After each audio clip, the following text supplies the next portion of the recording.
So today we're going to talk about plus sizes and some of the myths related to manufacturing plus size clothing.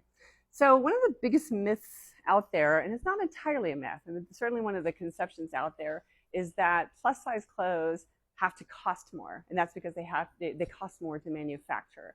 And let's unpack this. So one of the first beliefs is that it takes up more fabric, so therefore plus size clothes have to cost more. And that is like true-ish, not 100%. In some garments, in particular uses of fabric, yes, you may have to actually reconfigure the whole thought process there, because some fabric comes in very limited widths, and you can't just turn it sideways because of the grain, right?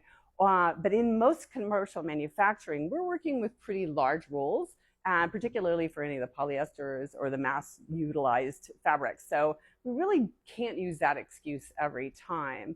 The other thing has to do with how we're actually creating the cost structure underneath to derive a plus size fashion. So a plus size style has to go through a different grading, that's the sizing, and you may have to use different size models and pay for their time.